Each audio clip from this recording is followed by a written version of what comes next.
Olá, telespectadores da TV Mar, programa Medicina em Destaque. Este é um programa especial, um programa dedicado àquele que, com parceria, brilhou nas telas, brilhou na TV como repórter de rua. Pádua partiu, Pádua deixa saudades, Pádua, aquela referência que nós tínhamos do programa Medicina em Destaque, hoje nós temos essa falta. Pádua já não me diz Caba bom da Viçosa, Pádua já não traz os seus causos nem a poesia. Esse programa é uma reprise do programa que nós gravamos aqui com umas silhuetas e uma poesia, com algumas fotos, alguns momentos vividos com eu e Pádua e algumas das suas participações no nosso programa em Destaque. A medicina tem essa amplitude, né? Diz que quem só medicina sabe, nem medicina sabe. E não há nada melhor para um paciente do que ser atendido por um médico que o faz sorrir, né? Que quando muitas vezes já não existe mais perspectiva e não tem prognóstico, né? Que o médico não só chegue, prescreva e vá embora, que abra uma janela, que mostre o sol que nasce, a beleza, o cheiro de uma flor, leia um salmo, declame uma poesia, né? E que o faça sorrir. Afinal de contas, nós não nascemos para a tristeza, e sim para a alegria. É verdade. A empatia do médico que exerce a atividade profissional, isso eu aprendi ao longo desses 50 anos que eu exerci medicina, né? Mas o sorriso do médico, a maneira como ele atende, como ele acolhe, como ele informa a família, como ele se dedica quando o doente precisa, a qualquer hora, a qualquer dia, a qualquer instante. Eu lembrei agora de um fato que eu, se não me engano, eu comentei contigo, que um dia, há uns 2 anos, eu fui a Viçosa. Sim. E como você sabe, eu tenho uma casa que eu herdei de meu pai, etc. E estava precisando colocar o Wi-Fi lá na casa. E de repente eu fui saber quem era o técnico que colocava o Wi-Fi e informaram que era um cidadão que morava lá numa rua que a gente chama Rua do Passarinho. Lá na Viçosa é Rua do Gurganema, Rua do Beco Sem Saída, Rua da Matança. Tem Rua da Matança, Rua do Pau Sem Miolo, tem Rua do Cochicho, tem, enfim, que eu espero que nunca mudem, né? Como fizeram lá no Recife, né? Aquela poesia Recife, Ponte Buarque de Macedo, que essa é uma, e tem a outra que fala assim, Rua da União. Hoje eu tenho medo que ela se chame Doutor Fulano de Tal, né? Então lá na Viçosa disseram, não, tem na Rua do Passarinho um técnico. E daí eu fui lá na casa do técnico. Aí falei, olha, eu quero colocar um Wi-Fi na minha casa, etc. E ele disse, onde é a sua casa? Eu disse, é lá perto de uma praça, coisa e tal. Aí, um sobrado. Ele disse, meu amigo, você é filho do seu Uriel? Aí eu falei, sou filho do seu Uriel. Ele disse, você é o doutor Antônio? Porque lá chamam doutor Antônio. Doutor Antônio. Eu digo, eu sou o doutor Antônio. Ah, rapaz, Gerson, ele me deu um abraço. Ele estava sujo de graxa. Me deu um abraço, sabe? Um abraço apertado, um abraço sincero, assim. Abraçou e apertou. E nesse aperto de abraço, a lágrima caiu dele, né? Eu falei, rapaz, eu digo, é louco.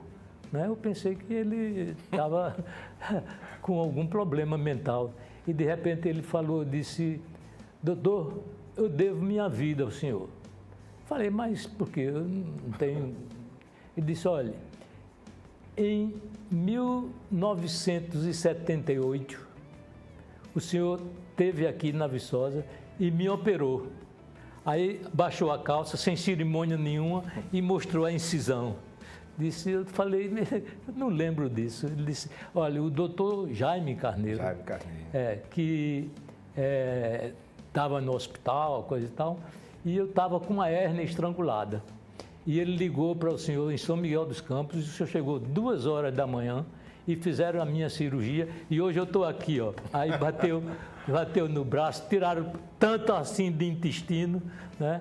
E hoje eu estou aqui e eu só queria agradecer ao senhor pelo fato de você ter vindo aqui. Escute, existe uma coisa mais sublime que tranquiliza o coração de uma pessoa que não ganhou R$1 para sair de São Miguel. Para sair de São Miguel à noite, 2 horas da manhã. Para ganhar aquele abraço sujo de óleo, sabe?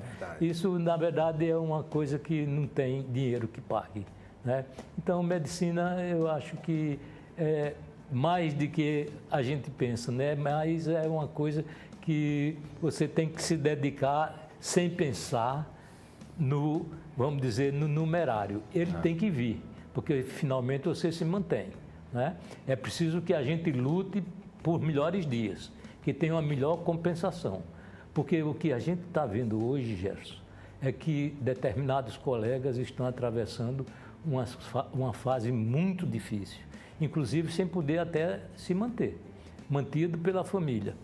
Médicos de 70, 80 anos, sabe, se deslocando para o interior, pelos PSF da vida, para ver na tentativa de ganhar algum dinheiro para se manter vivo, né? E isso o médico muitas vezes se esquece, fica na medicina diária, né, naquela situação, sem pensar no futuro, né? O dinheiro não é tudo, mas é pelo menos a metade. Eu lembro um fato curioso também, não sei se você lembra, em Viçosa tem um cinema Cine Godoy.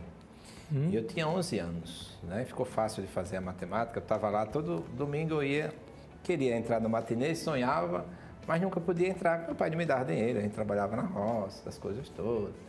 Meu pai tinha um sítiozinho lá, e dinheiro para cinema, e estava lá, e o seu Bill, o porteiro, ele disse, você quer entrar? Eu nem acreditei. Aí disse, quero. Aí fui lá, o primeiro filme, Operação Paraíso, não sei nem se tem mais na Netflix, né? E aí entrei, né? Saí, estou empolgado que eu esqueci até de agradecer. 50 anos depois,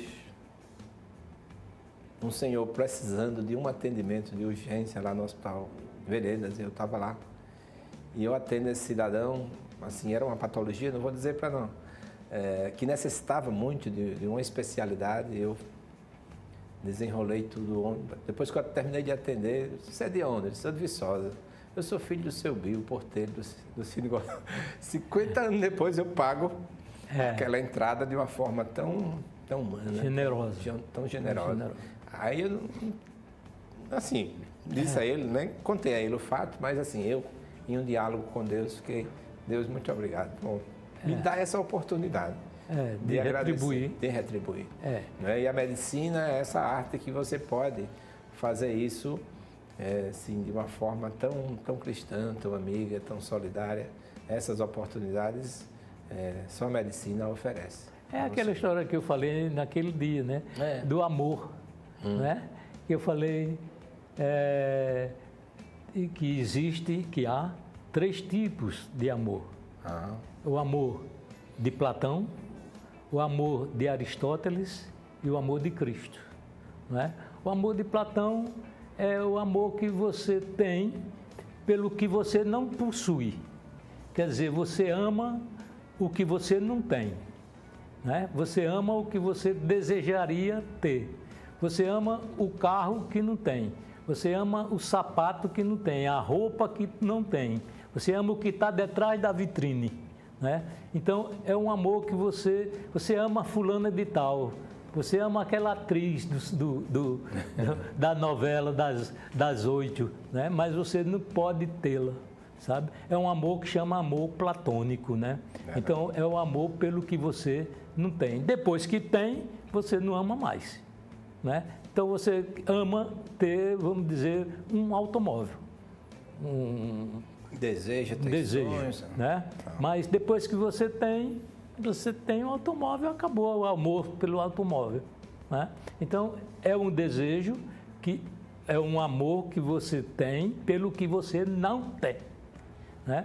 Já o Aristóteles levanta a mão e diz, não, o amor não é isso que o Platão está dizendo. Embora o Platão tenha sido o meu professor, não é? Mas o amor não é isso, não. O amor é pelo que você tem. Então, eu amo o que eu tenho, eu amo o meu carro, eu amo... É alegria, é filia, né? Alegria, filia com PH, né? É filia, eu amo o que eu tenho, né? Eu amo o que existe em torno de mim, né? E Jesus se levanta também e diz, o amor não é isso. Quem é que está certo? É o Platão ou Aristóteles? É um que tem o amor pelo que você não tem e o outro pelo que tem. Eu acho que todos dois estão certos, né? Mas o terceiro amor é o amor que, vamos dizer, que nos projeta e que nos, vamos dizer, nos alegra, sabe? É o amor que tranquiliza, é o amor ágape, é o amor que você se sacrifica, é o amor que você tem para que o outro seja feliz. Não é a sua felicidade, mas a do outro, né? É a felicidade do outro. Você fica feliz pela felicidade do outro, né? É o que se diz o amor eros, o philos e o ágape. E o ágape são os três amores que a filosofia define, né? Mas, na verdade, eu acho, para mim, que o amor, o ágape, ele, na verdade, é o maior amor que você pode ter. Sabe? Que se dedica para você ter a felicidade do filho. Como né? diz o poeta João Furiba, né? Por você eu faço tudo, preparo casa e jardim. E se um dia ele vê na mira da arma de um cabra ruim, fico na sua frente para a bala pegar em mim. Ou seja, eu me sacrifico para o benefício do outro. Para o benefício do outro. E a gente tem muitos exemplos na vida. Por exemplo, meu filho foi acometido de Covid. Teve internado, coisa e tal, sabe? E como ele não estava evoluindo bem, a gente pensou em levá-lo, em transportá-lo para outro local onde ele pudesse ter, vamos dizer, uma assistência melhor, não, mas se houvesse alguma condição do acompanhamento. Que a medicina poderia oferecer a mais, né? A mais um pouco. E, de repente, eu peguei o cheque que tinha no bolso, eu dava tudo para ele ser transportado. O cara disse, mas não pode, cento e tantos mil. Mas eu tenho, não tinha, mas eu tenho dinheiro, sabe? Eu resolvo tudo, sabe? Então, você faz, sabe? Você ultrapassa as fronteiras para ver a felicidade dos outros. É verdade. Padre, você que, assim, me contou há poucos instantes, estava chegando no estúdio e um paciente o procurou para atender. Você nunca deixa, eu não vou entrar nem nesse mérito aí, porque a gente tem muita coisa para conversar, mas vou chamar uma pessoa que você encontrou ali na recepção, que é o Fernando Palmeira, que é uma pessoa que eu admiro tanto e que tem um carinho muito especial pelo nosso programa, Medicina em Destaque. Ele assim se manifestou, até porque nós não tínhamos uma agenda, mas nós já podemos mostrar medicina, amor, né? E bem-estar, né? O bem-estar não é só o medicamento que você pode oferecer, mas tudo aquilo que você se dispõe a fazer, aquele médico vigilante, né? Que após esgotar todas as possibilidades terapêuticas, ele permanece, ele está junto de você, ele se oferece, né? Ele se prescreve, ao invés de prescrever uma dipirona, é o próprio Antônio de Pádua que se prescreve para aquele paciente que sai de São Miguel para atender o paciente em Viçosa. Mas vamos ver o que o Fernando Palmeira tem para perguntar a você. Dr. Gerson Odilon, mais uma vez você nos prodigaliza com a presença de uma figura ilustríssima nesse seu programa para falar de medicina, de política, enfim, toda essa versatilidade que a sua inteligência permite. Dr. Antônio de Pádua, que bom revê-lo aqui, já está com mais de meia hora que eu converso com essa figura e me lembrando das proezas científicas dele. Politicamente ele é bem informado, tem lá umas tendências aí que eu não quero entrar no detalhe, porque afinal de contas o assunto é medicina e saúde. Mas como esse programa vale tudo, eu não vou entrar, deixar ele tranquilo, não vou entrar no mérito das questões políticas, mas vou querer saber, em cima desses avanços, ele faz cirurgias laparoscópicas, aquela, né, que é da parte externa do corpo, e teve uma cirurgia que ele fez do sentido inverso. Foi uma proeza, reconhecidamente, esse trabalho maravilhoso. O que é que ele tem de novidade para nos trazer diante dessas pesquisas, dessas ações científicas, desses avanços que ele mesmo com as suas abençoadas mãos sempre nos traz, sempre nos noticia com essas proezas. Traz novidades da ciência que eu estou sempre torcendo, principalmente pelos avanços do seu trabalho e da medicina em Alagoas e no Brasil. Uma honra tê-lo aqui na TV Mar com a gente. Oh, que prazer.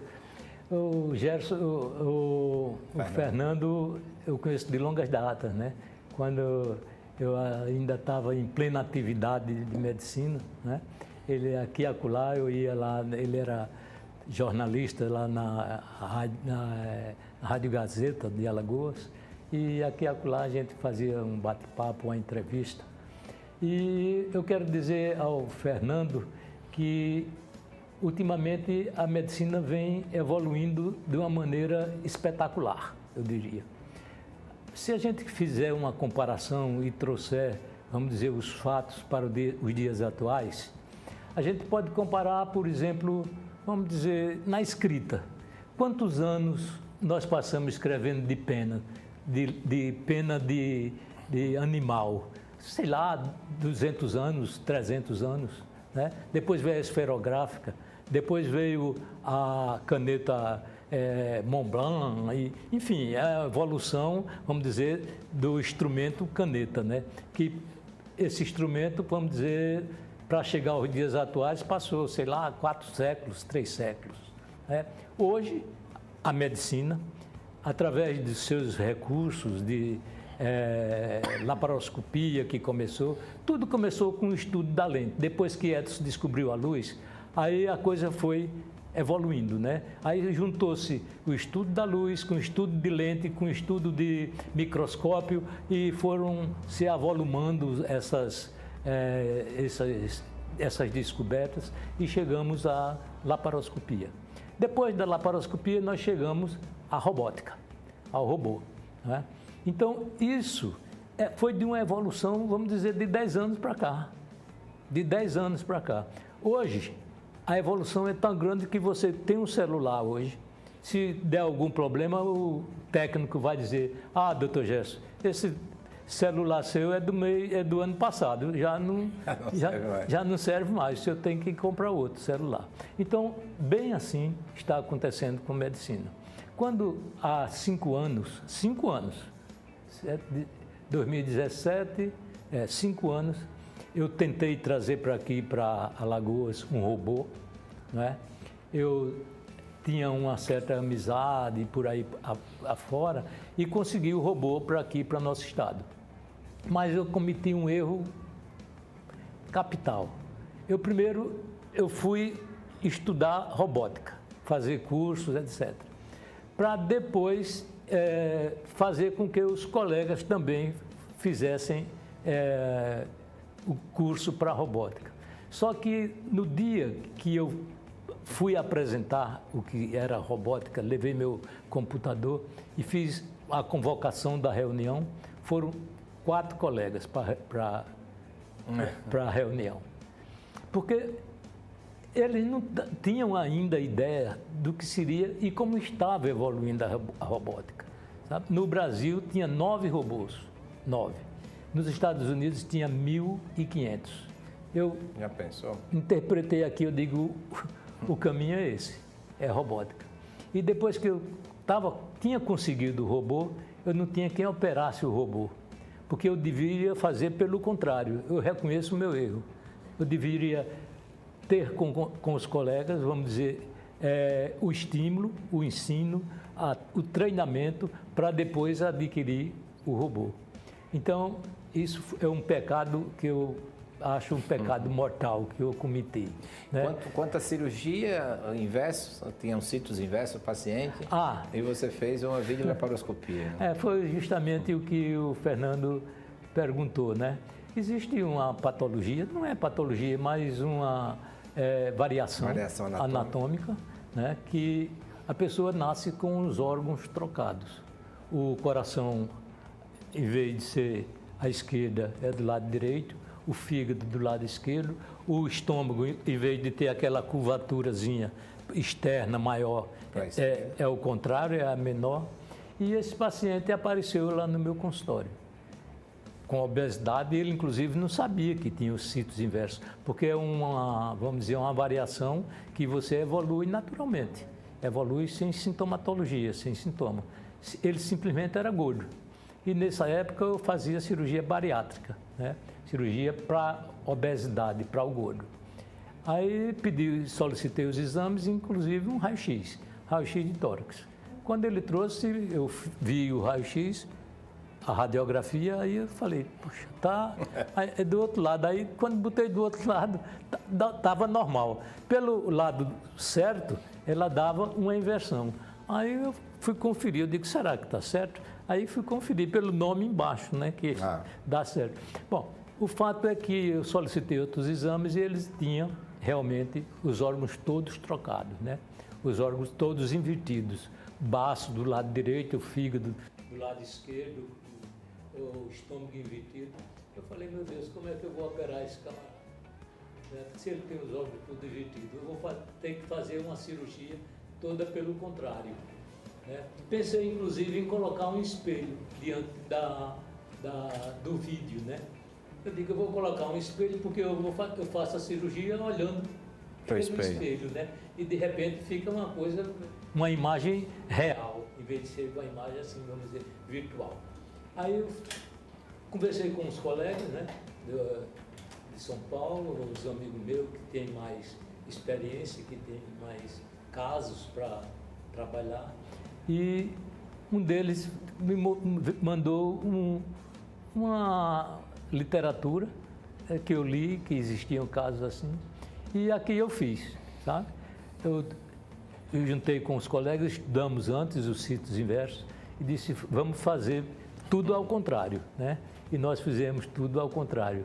Passamos aí umas 3 horas e meia, 4 horas fazendo essa cirurgia, porque é interessante, a visão, depois de 15 minutos, ela se adapta à situação. É verdade, né? Sabe? Vai se adaptando e você vai se localizando, até que nós concluímos a cirurgia, né? E isso foi, assim, noticiário internacionalmente? Foi. A ponto de você ser convidado para a abertura, não foi a semana passada? Acho que tem um vídeo aí. Tem um pequeno vídeo aí, mostra o... Eu não queria chegar a esse ponto. Não, eu sei. Mas... Deixa eu só colocar o vídeo e você vai fazer um comentário. Deixa eu ver se ele consegue. Deixa eu ver aqui, tá... Mas enquanto não chega o vídeo... O vídeo, tem um vídeo que não seja o outro do menino, mas tem um pequeno vídeo aí da palestra, isso.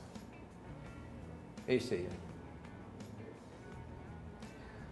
Sim, aí você viajou, foi a São Paulo fazer a abertura do congresso, é exatamente isso. Evidentemente, eu me dedico naturalmente a essa parte.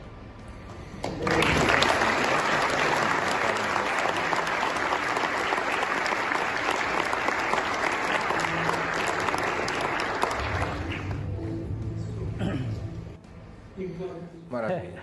Rapaz, você tá um paparazzi. Paparazzi. Na verdade, essa cirurgia, essa proeza, né, fez com que eu obtivesse o primeiro lugar na apresentação lá em Santa Catarina, num congresso brasileiro de cirurgia, né? E eu fiquei conhecido não somente por esses vídeos, mas pelas amizades que a gente faz por aí afora, né? E, para surpresa minha, eu ia com a minha esposa, com a Marta, ela dirigindo e eu ao lado, né? E eu liguei para um colega que é o presidente da Sociedade Brasileira de Cirurgia Laparoscópica e Robótica. Chama-se Carlos Eduardo Domene. É uma sumidade no Brasil e no mundo, sabe? Foi ele que fez aqui a primeira cirurgia do mundo com um robô chamado Versus. Ele que fez aqui no Brasil. Aí, quando eu estava conversando, porque havia certos pontos que eu discordava dele. Haviam certos pontos. Aí eu falei, Domênio, eu não concordando, eu não quis falar pelo Zap, né, mas pelo telefone. Eu falei, Domênio, eu não estou concordando com tal aspecto, assim, assim, assim. Ele disse, rapaz, eu queria justamente falar com você. Eu digo, o que há? Ele disse, eu quero que você vá a São Paulo, no congresso. É um congresso pan-americano, congresso brasileiro e pan-americano de cirurgia laparoscópica e robótica. Eu digo, rapaz, não faça isso. Isso eu quero que você venha abrir o congresso. Falei, rapaz, não. Aí eu falei, eu não vou. Eu estou me recuperando aqui de uma doença, sabe? Eu estou meio abatido e não vou de jeito nenhum. Aí a Marta, que estava ao meu lado, aí disse, ele vai. Bom, quando a mulher falou, aí ele disse, bom, a mulher já falou e você vem. Aí você disse, eu vou mesmo. Aí eu disse, agora eu vou, sabe? Aí, maravilha. Eu resolvi me preparar e para abrir esse congresso que, na verdade, eu vou dizer, foi uma surpresa muito grande, mas nós nos saímos mais ou menos, né? Eu acho que eles gostaram, que fizeram um aplauso de pé depois que nós terminamos, chamaram a Marta, minha mulher, para compartilhar dos aplausos, coisa e tal. Maravilha. De modo que eu fiquei altamente, vamos dizer, gratificado, satisfeito, né? E gratificado, né? Maravilha. Com a palavra gratidão escrita com letra desse tamanho, né? Que eu, inclusive, Gerson, eu quebrei até o protocolo da abertura do Congresso. Eu comecei com aquela musiquinha. Fiz um slide com o fundo musical do Jeca Tatu. Do Jeca Tatu. Aí, e o primeiro verso foi aquele que diz, para entrar na sua casa, eu peço sua licença. Se a cantiga não for boa, tenha santa paciência, que às vezes a gente não faz do jeito que a gente pensa, né? Essa foi o primeiro slide que eu apresentei lá no Congresso. E por aí eu apresentei mais alguma coisa e nós nos saímos mais ou menos dessa situação. Maravilha. Professor Marques, tem mais um vídeo aí do professor Pádua. Isto.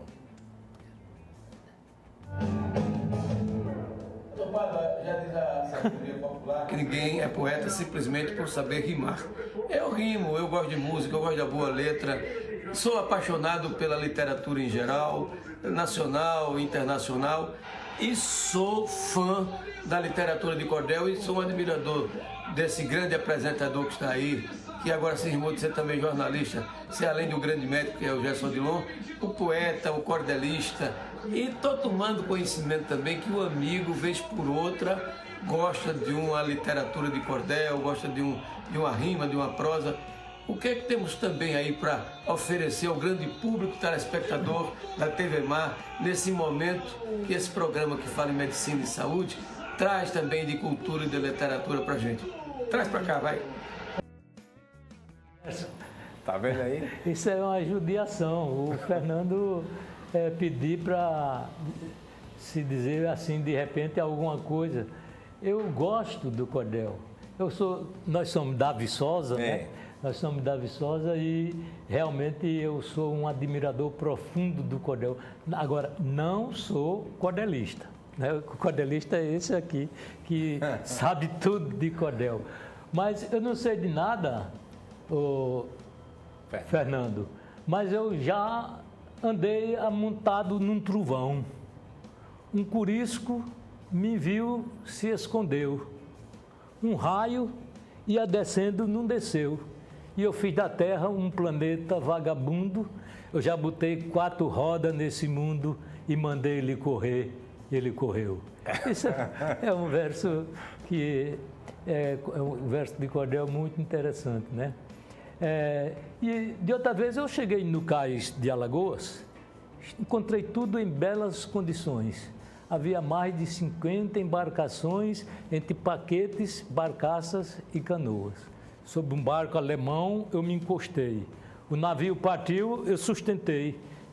Neste dia, o caboclo criou fama, o oceano ficou da cor de lama e o navio só saiu quando eu soltei. Será que o homem tem força? Tem força, tem muita força, né? Maravilha. É bom esses improvisos assim. Eu lembro que meu pai cantava, eu acompanhando, né? Cortando banana, eu carregando os cachos. E ele dizia: "De nada fez Deus o mundo, o céu, o globo terrestre, sendo rei, sendo mestre, sem primeiro e sem segundo. Fez o mar tão largo e fundo, a luz que nos alumia, com sua sabedoria esquadrejou o firmamento, diz o Velho Testamento, Deus é um Pai que nos cria." De quem é essa? Pois é, eu era pequeno, sempre procurei para saber, eu sei que o sobrenome Santana, um poeta Santana, mas assim, eu nunca consegui. Como é o finzinho?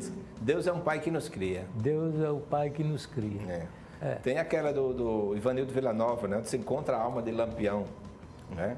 O cara fez, e ele fez, é grande também essa poesia toda, mas essa estrofe diz: "Sei onde é a grota espessa onde ele foi fulminado, qual o nome do soldado, para que você não esqueça, quem cortou sua cabeça, qual a marca do facão, quem fabricou o caixão, até quem tocou no sino, mas ninguém sabe o destino da alma de Lampião." Isso é muito interessante. Cara. Mas tinha um cidadão que era muito orgulhoso, ele gostava de rimar, né? E gostava de cordel, mas só que ele estava na frente de outro poeta também de cordel. Né? Aí ele, se autoelogiando, ele falou assim, disse: "Eu sou rico, sou potentado, sou homem do direito, onde ando imponho respeito e sempre fui considerado como um cantador honrado, desde o norte até o sul. Até o barão de Traipu me daria confiança, ando cheio de esperança, eu sou melhor do que tu." Aí o cara falou assim, disse: "Eu sou o puxa-saco da mãe da minha tia, sou um pé de pato cascudo amancebado, eu sou a vara do cão matar pecado, sou a cadela sofrendo de hidrofobia, eu sou um malandreco formado em anarquia, eu sou um pobre miserável sem dinheiro, eu sou aquele tipo cachaceiro, sou embuá, sou minhoca, eu sou o sapo da toca, a baba do cururu, sou um chucai sem badalo e sou melhor do que tu." Eu sou um ladrão de cavalo, mas sou melhor do que tu, né? Vou ver se tem uma parte que a censura corta aqui, mas o Zé de Almeida, que é lá de Santana do Ipanema, com esse mesmo mote, né? "Eu sou melhor do que tu", ele disse: "Já ando um cambaleando, perdi até a vergonha, já ando até me chamando de fumador de maconha, me juntei com a sem vergonha, levei ponta pra chuchu, fui chifrado em Caruaru e bicha em maribondo, mas mesmo emprestando redondo, eu sou melhor do que tu." Esse pessoal... Zé de Almeida, eu estive em Santana há pouco tempo, conversando com Zé de Almeida, com Enildo Batista, tem um grupo, João de Lima também tem. O João de Lima poetas. É o do violão. Tem né? É grande esse aqui, eu estava querendo deixar para o programa mais do final do ano, mas eu acho que vale a pena uma meditação, já que você está aqui, que é de Ademar Paiva, né? É um monólogo a Papai Noel. É grande, eu vou tentar ler aqui. Não gosto de você, Papai Noel. Também não gosto desse seu papel de vender ilusões à burguesia. Se os garotos humildes da cidade soubessem do seu ódio à humanidade, jogavam pedra nessa fantasia. Talvez você nem recorde mais. Cresci depressa, me tornei rapaz, sem esquecer, no entanto, o que passou. Fiz um bilhete pedindo um presente. A noite inteira esperei contente, chegou o sol e você não chegou. Dias depois, meu pobre pai, cansado, trouxe um trenzinho feio, empoeirado e me entregou com certa hesitação. Fechou os olhos e balbuciou. É para você, Papai Noel mandou. E se esquivou, contendo a emoção. Alegre e inocente nesse caso, pensei que meu presente com atraso chegara em minhas mãos no fim do mês. Limpei o trem de corda, ele partiu. Deu muitas voltas e meu pai sorriu e me abraçou pela última vez. O resto eu só pude compreender quando eu cresci e comecei a ver as coisas com realidade. Meu pai um dia chegou a medo e perguntou: onde está aquele teu brinquedo? Eu vou trocar por outro na cidade. Dei-lhe o trenzinho a quase a soluçar e como quem não quer abandonar um mimo, quem lhe deu, quem lhe quer bem. Disse medroso: eu só queria ele, não quero outro brinquedo, eu só quero aquele, por favor, não vá levar meu trem. Meu pai calou-se, pelo rosto veio, descendo um pranto que tão puro e santo, desceu que ainda creio, tão puro e santo, só Jesus chorou. Minha mãe gritou, ele não deu ouvidos, saiu correndo e nunca mais voltou. Você, Papai Noel, me transformou num homem que a infância arruinou, sem pai, sem brinquedo, afinal.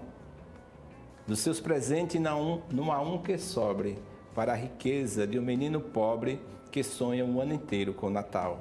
Meu pai doente e mal vestido, para não me ver assim desiludido, comprou a qualquer preço uma ilusão, num gesto nobre para trazer-me um lenitivo, roubando o trem do filho do patrão. Pensei que viajara, no entanto. Depois de grande, minha mãe em pranto contou que fora preso e como réu. Ninguém a absolvê-lo se atrevia. Foi defiando até que Deus um dia entrou na cela e o libertou para o céu. Isso mexe com uma poesia fantástica, né? O Ademar Paiva é alagoano. É alagoano e que fez sucesso lá em Recife, como Pernambuco, como radialista. Mas aí o pai morre, né? Nesse cenário, né? Nesse cenário do Ademar Paiva. Mas tem uma poesia que é o contrário, o filho é quem morre, né? É uma poesia do Augusto dos Anjos. Ela chama-se Árvore da Serra. Sim. Você conhece? Não. Árvore da Serra. Ele diz assim: meu filho, as árvores não têm alma. Isso é um simbolismo, né? Sim. As árvores não têm alma, porque se pensava que as árvores, inclusive, tinham alma, né? Meu filho, as árvores não têm alma. E esta árvore me serve de empecilho. É preciso cortá-la, pois, meu filho, para que eu tenha uma velhice calma. Aí disse: meu pai, por que a sua ira não se acalma? Não vê que em tudo existe o mesmo brilho? Deus pôs alma no cedro e no junquilho, e esta árvore, pai, possui minha alma. Disse e ajoelhou-se numa rogativa: não mate a árvore, pai, para que eu viva. E quando a árvore, olhando a pátria serra, caiu aos golpes de um machado bronco, o moço triste se abraçou com o tronco e nunca mais se levantou da terra. Olha. Esse é o contrário da do pai que morre, esse é o filho. Mas o filho em defesa nunca mais se levantou da de uma terra. vida. Pega esse microfone aí que acho que baixou um pouquinho. Você vai falar, baixou um pouquinho, você vai falar agora como um locutor imitando aí o Fernando Palmeira. Tá certo? Mas o que nós falamos agora... Não, viu? pegou. Tranquilo, sem problema. Tá certo? Max, coloca uma foto que a gente colocou aí. Com essa pandemia, eu e os alunos publicamos cerca de uns 10 livros. E o último é esse aí que a gente vai marcar a data do lançamento. Eu sou Renato, Evandro, lá do Ceará, e os estudantes Daniele, Jaime, Amanda e o Vitor Felipe. Então, eu fiz a apresentação do livro em cordel, um pouquinho, que diz assim: o direito e a medicina servem à sociedade, esta cuidando da vida, aquela da liberdade, com uma legislação, a outra com prescrição na cura da enfermidade. Com extrema habilidade, uma defende o cliente, a outra cumpre a missão de curar o paciente. De curar cada doente ou curar o paciente, aliviando a dor, uma ao réu, outro ao autor, que se empenham firmemente. O médico, no paciente, numa sublime missão, busca o diagnóstico, depois faz a intervenção, suturando as feridas, vai prolongando as vidas numa sublime missão. Com a Constituição, o operador do direito, do universo jurídico, a cada um seu respeito, seja ele advogado, promotor ou magistrado no cumprimento do direito. A Anatomia do Direito, o livro, com a edição fatídica, propõe-se a suscitar numa linguagem jurídica incisão, dissecação, órgãos e composição de uma ordem jurídica. Uma pleide enclíptica, os coorganizadores, uma dupla respeitável, os ilustres professores, numa mais justa adequação, agradecem a aquisição a cada um dos leitores. Isso é muito chegou muito essa semana da editora Venturolo, lá de Brasília. O que a gente fica a pensar, a dizer, e que pode dizer que você é um polímata. É um homem que, da época, vamos dizer, se fosse do renascentismo, né, da época da Renascença, você ia integrar, ia ser Leonardo da Vinci, Miguel Ângelo, Rafael e Gerson Bilon. Gerson Bilon. Quem sou eu? Às vezes tem um colega que me chamou para ocupar uma cadeira da Academia Brasileira de Medicina Legal. Né? Tá lá os grandes nomes. E ele ficou inquieto porque eu não quis. Né? Eu digo, rapaz, eu sou o homem da planície, onde está presente o carbono, o lodo. De lá brotam, sim, os lírios mais cheirosos, mais viçosos. Né? No pico das montanhas, o ar é rarefeito, não é? E o risco da queda é bem maior. É bom que fique na planície. Ele ficou inquieto, porque ele não aceitou as minhas desculpas. Mas eu, com certeza, no segundo convite, e tem vagas lá. Nos encontramos em Aracaju agora no último congresso e ele ratificou o convite. Mas você merece, né? É uma coisa que só vai enriquecer lá a academia de que você foi convidado, né? Aqui você pertence a todas as academias que eu conheço. É da Academia de Medicina, da Academia da Sobrame, né? Da Sobrame. Somos o presidente da Sobrame agora. E a gente vai ver se a gente faz um congresso e até março sai um livro com antologia, né? Vamos contar com as suas, pense, só sobre ontologia da Sobramos, né? Um grande, com reverência ao Zé Medeiros, né? O professor Milton Enio, aqueles grandes que fizeram da Sobrames uma estrela brilhar nesse horizonte brasileiro. Então, isso é muito bom. O professor Milton Enio foi presidente da Sobrames Brasil, o professor José Medeiros também. E isso é bom, nós temos grandes referências aqui para mostrar para este país. E ontem, em São Miguel, com 2 locutores na rádio Grande Rio, né, estava lá o José Dantas e o Antônio Pinto. Antônio, vamos deixar Antônio mesmo, porque o sobrenome, a emoção foi tão grande.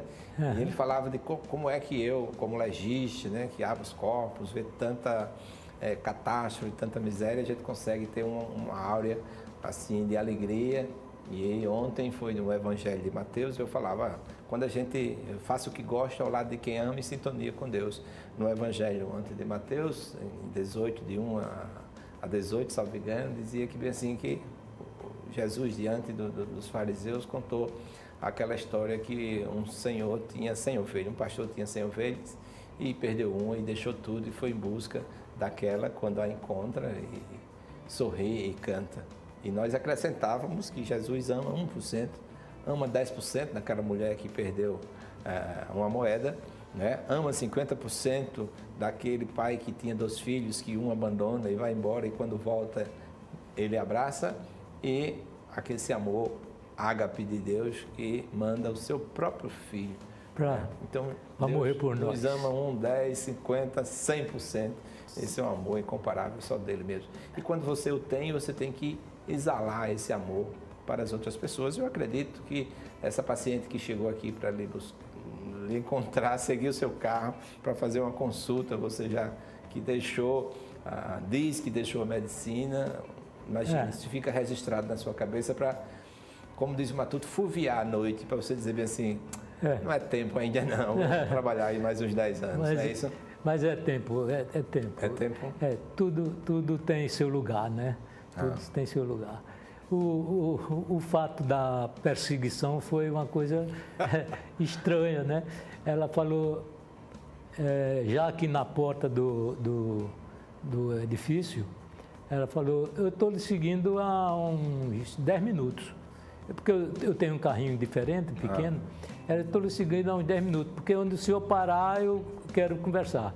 Aí eu falei, mas o que é que está vendo? Ela disse, não, porque eu fiz um exame e coisa e tal, um ultrassom, e eu quero lhe mostrar o resultado. Aí puxou o telefone, né? Estava lá o resultado, coisa e tal. E o que me deixou surpreso foi que há pacientes que têm uma fidelidade muito grande. É verdade. Né? É uma fidelidade grande. Essa, por exemplo, depois desse determinado tempo, ela mostrou, disse, você pode pegar aqui na minha barriga? Eu falei, vamos ver, vamos fazer o que for possível, né? Aí fiz o diagnóstico, assim, sem muita segurança, e disse a ela que ela procurasse outro colega que naturalmente ele iria fazer o diagnóstico certo, né? Mas ela disse, mas o meu remédio é isso. Aí eu quero que o senhor veja. Aí eu olhei, eu digo, não, está tudo certo, tudo. Mas terça-feira você tem a consulta com esse nosso colega e é melhor você ir. Mas você veja, o paciente às vezes persegue o médico até que tenha, vamos dizer, o que ele quer, né? A conversa, o rapport. Tem aqui uma estrofe, uma poesia completa do Daldeto Bandeira e José de Souza Dantas, são poetas lá da Paraíba, e fala sobre o médico. E vou ler só 2 estrofes que eu acho encantadoras, são 5 estrofes. Ele diz, o médico e o sacerdote a semelhança se espalma, um tratando da matéria, outro cuidando da alma, o primeiro da doença, o segundo com a crença e a personalidade, numa mesma direção, oficialmente vão cuidando da humanidade. O que seria do povo se não houvesse a divina atividade hipocrática, atividade de Hipócrates, mestre e pai da medicina, fundador dessa ciência com magnificência, viveu curando feridas? Os médicos são como os santos, enxugadores de prantos, prolongadores de vidas. De vida. Não é bonito, né? O campo médico tem um leque muito grande, né, para a poesia, né? Desde o médico que a gente conhece como poeta é o Augusto dos Anjos. Augusto dos Anjos, né? Verdade. Tem a clássica que todo estudante de medicina aprendia, pelo menos na minha época, né? Aquele tome, doutor, esta tesoura e corte, a minha singularíssima pessoa. Que importa a mim que a bicharia roa todo o meu coração depois da morte? Um urubu posou da minha sorte. E também, ele era médico, falou assim, e também das diatomáceas da lagoa, a criptógrima cápsula se esbrou ao contato da bronca deste forte. Dissolvo-se, portanto, a minha vida, igualmente uma célula caída na aberração de um óvulo infecundo. É uma poesia muito... Quem gosta muito de poesia de medicina, o Hernando Santana, qual a gente dedica esse programa a ele, né? Grande epidemiologista, professor nosso da Escola de Ciências Médicas, apaixonado, tem muitos causos que conta, já veio aqui uma vez, vou trazê-lo outras vezes para que também mostre que fazer, chega a se emociona, fazer medicina tem essa oportunidade, né, de exercer o amor a cada dia, a cada instante, né, e aliviando nos pacientes o temor, né, temor da doença, o temor da morte. O próprio Patativa do Assaré passou 2 dias internado no hospital, Aí achou que ia bater a cachuleta. Quando ele sai, disse: morte, você é valente, o seu poder é profundo. Quando eu cheguei nesse mundo, você já matava a gente. Eu guardei na minha mente esse seu grande rigor, porém lhe peço um favor para ir ao Campo Santo, não me faça sofrer tanto, morte me mate sem dor. Morte me mate sem dor, né? Ninguém quer uma morte dolorosa, né? Patativa do Assaré, vamos dizer, é o símbolo mesmo da literatura de cordel, né? Ele que inspirou, inclusive, esse menino que anda brilhando aí nas mídias, não lembro agora o nome dele, mas ele tem uma inspiração, desenhou, inclusive, fez uma tatuagem em homenagem ao Patativa do Assaré. Falar em Patativa do Assaré, aquela música de São Paulo, né, que o sertanejo sai daqui para procurar abrigo em São Paulo, trabalha em São Paulo, e que é cantado por Luiz Gonzaga, né? E tenta voltar, mas não volta nunca, né? Não volta nunca mais. Partida de... a grande partida. A triste partida. Triste partida.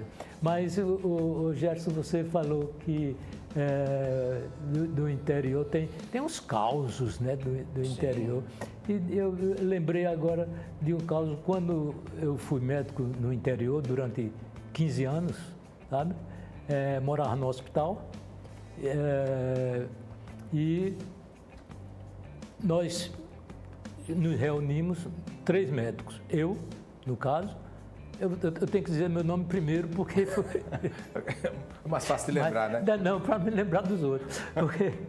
Mas eu devo dizer primeiro dos outros. O Sadi Pereira, que faleceu há pouco tempo, que foi um baluarte lá comigo, e um colega nosso que era gastroenterologista e que lá em São Miguel ele virou anestesista.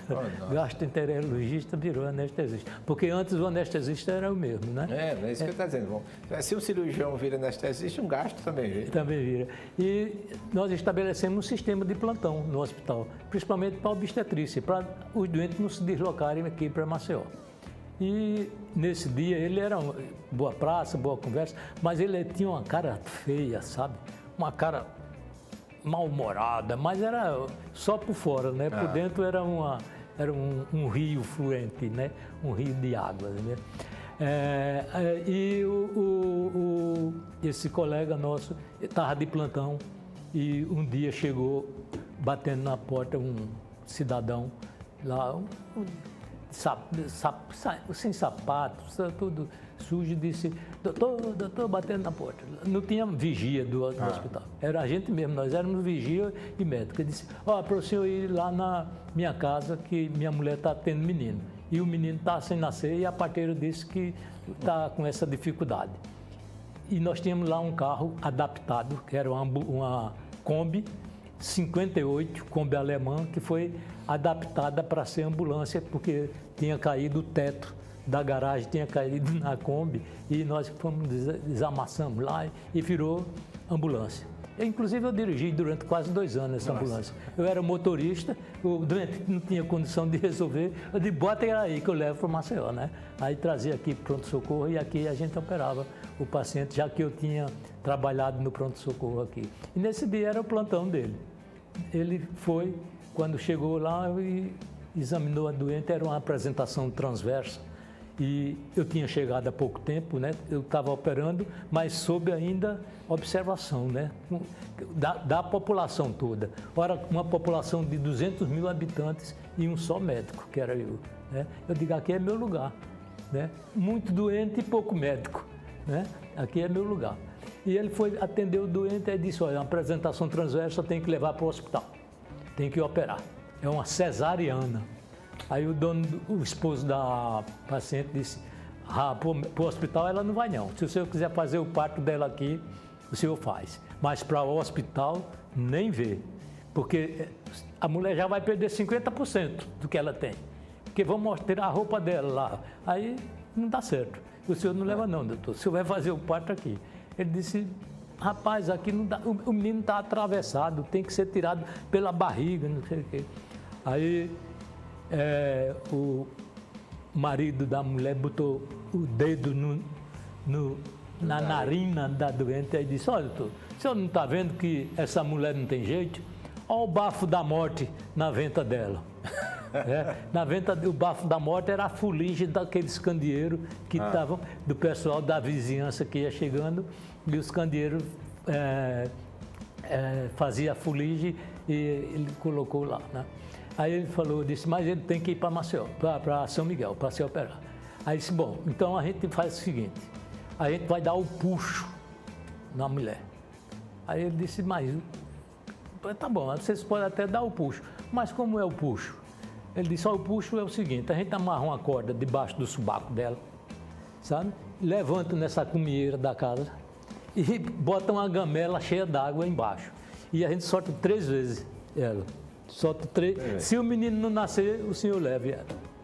Aí ele disse, rapaz, o puxo você não vai dar não. Ele era forte, sabe? Um cara abusado. Aí disse, o puxo... Aí o motorista da ambulância falou, o senhor não está vendo a voz da ciência falando? Como é que você não deixa levar a mulher?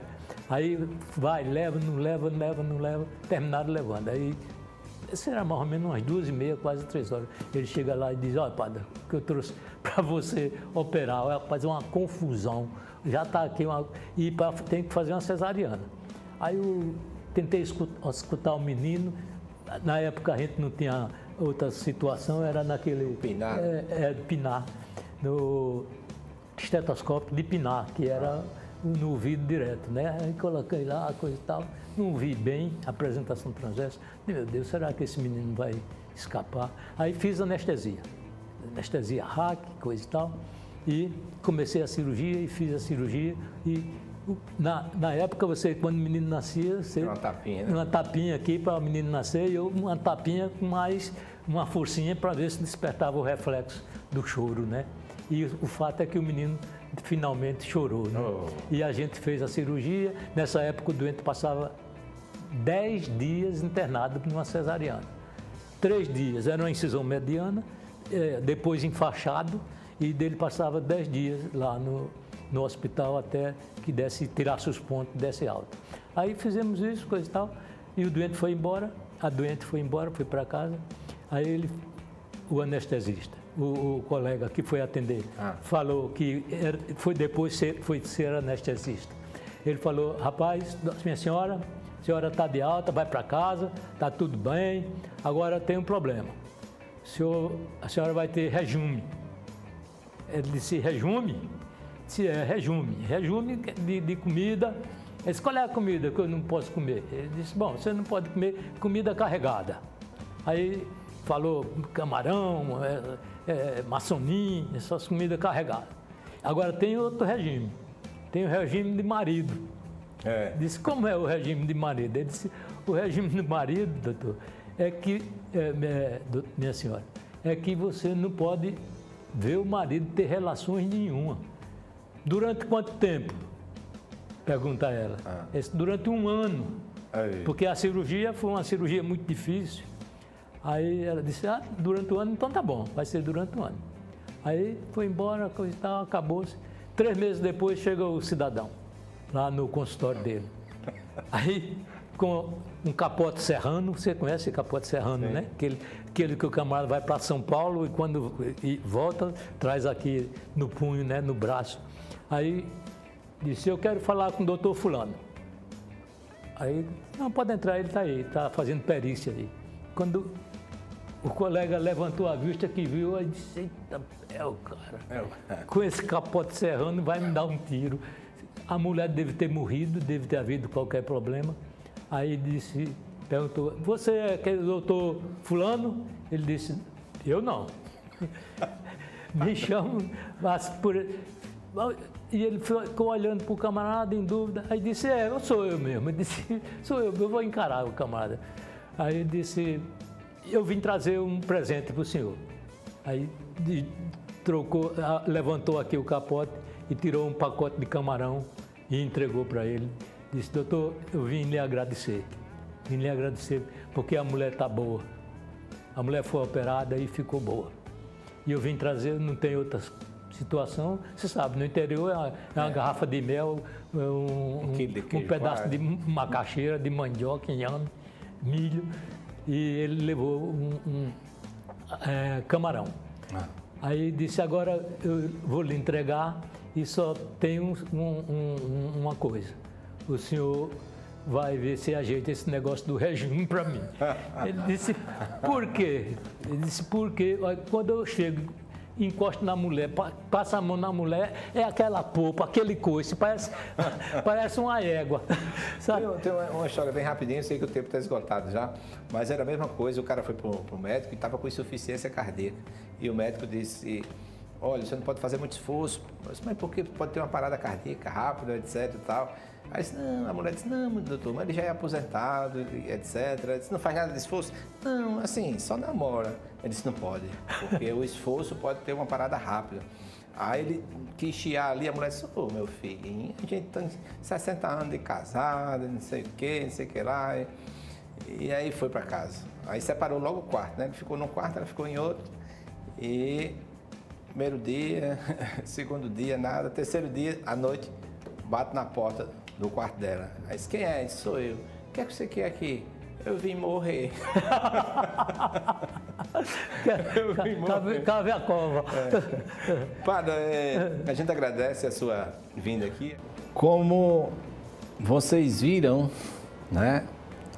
Este garoto alegre, este garoto cheio de alegria, literalmente, partiu. Onde andará Pádua? Pádua, onde quer que estejas, tá certo? Pode olhar para nós aqui, dependendo da fé de cada um, não sabemos onde está, mas com absoluta certeza estará em um bom lugar. Receba o meu afetuoso abraço, receba o meu carinho, receba a minha dor, meu sofrimento pela sua partida. Pádua, pouco tempo pude compartilhar dessa amizade, mas que ela deu referências à minha família, confesso que a sua e alguns colegas da academia, referência de uma amizade sólida, de uma amizade alegre, de uma amizade em que nós fazíamos o nosso encontro, um hino sagrado em defesa do cordel, da literatura e da nossa amada e querida Viçosa das Alagoas. Um abraço com os braços cerrados, como foi o nosso último abraço lá na Casa da Indústria, naquele nosso encontro lindo. Ao receber a mensagem, Antônio de Pádua partiu. Meu coração se sentiu bem perto a sua imagem. Fui chorar, faltou coragem, tentei cantar um louvor. Por ser forte a minha dor, orei com o sinal da cruz e eu entreguei a Jesus Cristo, nosso Salvador. Foi um valente guerreiro na sua estação final. No leito de um hospital recebeu um mensageiro, dizendo, venha ligeiro para você não mais sofrer. Jesus vai te receber junto à Mãe Imaculada, na sua eterna morada para sempre irás viver. É forte a recordação, minha alma geme e chora. Meu amigo foi embora, como dói meu coração. O tratava como irmão, era doce a companhia. Como arauto da alegria, viveu com intensidade. Um coração sem maldade, amante da poesia. Recordo bem seu sotaque, já sinto saudade sua. Como repórter de rua, no Medicina em Destaque, mas parecia um craque com arte, imagem e som. Cada vídeo era tão bom, rica em causa e poesia, bem melhor quando dizia da Viçosa e Cabra Bom. Amigo Gerson Odilon, Cabra Bom da Viçosa. Gerson, meu amigo, Cabra Bom da Viçosa. Gerson, Cabra Bom da Viçosa. Atenção, Gerson Cababon da Viçosa, conterrâneo velho. Fortíssimo abraço para Pádua, meu amigo, parceiro do Medicina em Destaque, onde quer que estejas, receba a luz divina como um desejo nosso. Um dia nos encontraremos, tenho absoluta certeza. Pádua, não vou chorar agora, ou já chorando, mas mando para você, tá? Um beijo, a solidariedade, não quero expressar dor, porque dor não fazia parte do seu dicionário, né? Apesar de você, na sua vinda, contar do seu sofrimento, mas você não contava com tristeza nem com lágrimas nos olhos. Como disse na poesia, você foi um arauto da alegria. Um beijo no coração desse seu amigo conterrâneo e até um dia, quem sabe, nos encontraremos na eternidade. Fortíssimo abraço, amigo.